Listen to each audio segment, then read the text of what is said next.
yeah, round 4, car dealership. To be continued. To be continued. Yeah, it's ugly weather.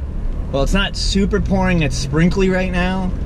And although I don't really drive the Corvette ever in the rain, if the Corvette is fine at this point, I'm not chancing it, letting it stay there any longer, even if they continue to mess this up, because it's just downright ridiculous.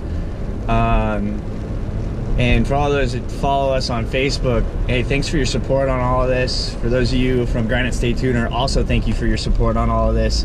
And our fellow comments on YouTube. And oh yeah, speaking of the comments on YouTube, if you look back at the last video, because if I update it, the comments go away, I'm assuming. But somebody from the body shop reached out to us, or actually posted on in the comments that while the car was in the body shop, stuff fell on it. Specifically, car parts. The person was kind enough actually to reach out to me in an email. Much respect to you. Leave it at that. He kind of gave me all the details. When I go over those details with the manager, because I'm going to confront him over this, and why he didn't bother to tell me, he was fully aware they damaged my car. Not the first time they did the repairs, but from between the first time and this last time they did the repairs. And let's see what he has to say about it, because I'm going to rattle off some interesting facts I got on that email. And I appreciate you for coming forward, and I'm not going to name your name, but yeah, the power of social media is outstanding when it comes to resolving an issue nowadays. So yeah. So we're back home. It wasn't a pleasant experience there. They didn't actually really fix the problem. They just kind of covered it up and made excuses. Way to go on your management team there, and those are the people that you have representing you, and you know, you can tell they really don't care just on the expression of their faces in the video.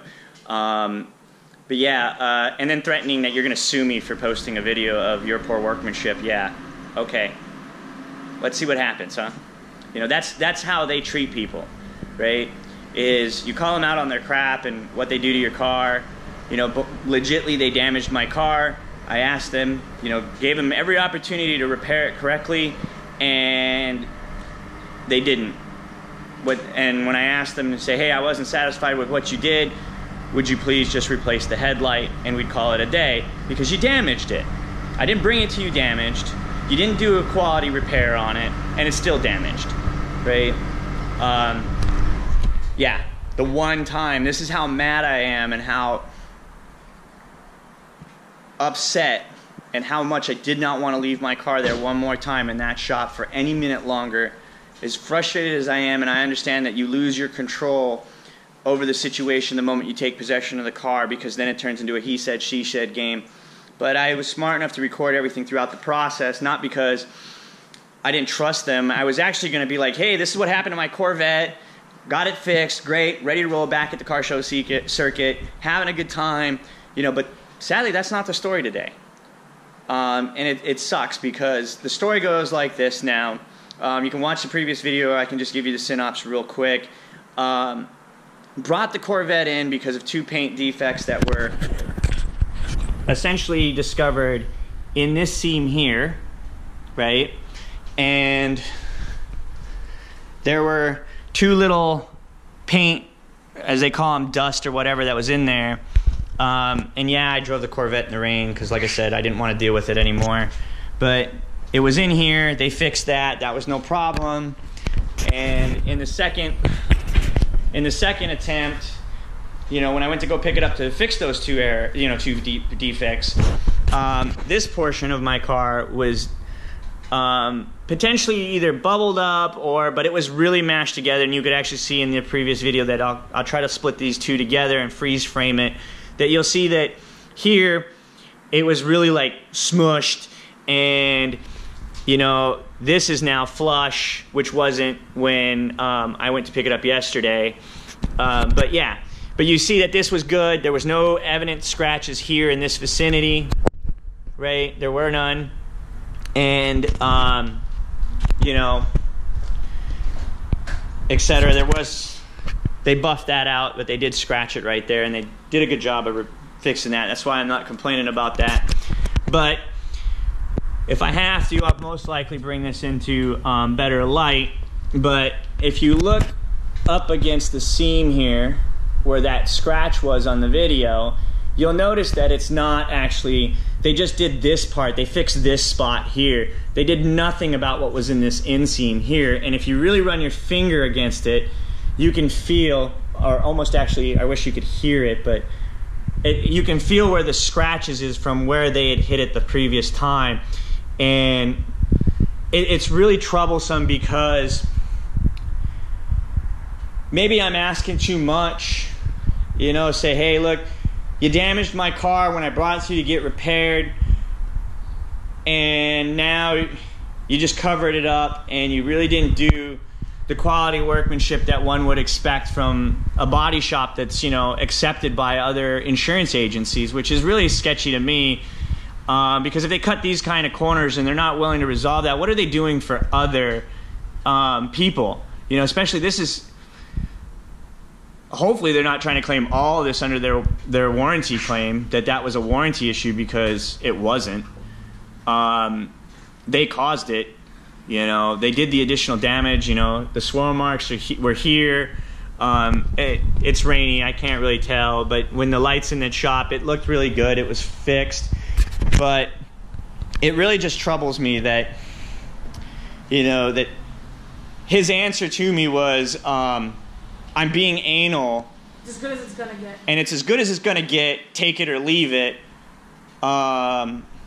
And had a really bad attitude because he knew they damaged the car, and he's just trying to get out from admitting it. And I'm sorry I say he, but the body shop manager and their staff there. The car was damaged while it was in their possession. They didn't bother to fix it. They did a piss poor attempt at trying to make it right. And, you know, I understand that everybody's got to eat at the end of the day, but don't do it ripping off people, especially when you cause the problem. Because now, to me, it's like, you know, this is my baby. This is my it's a great car. Before the girlfriend.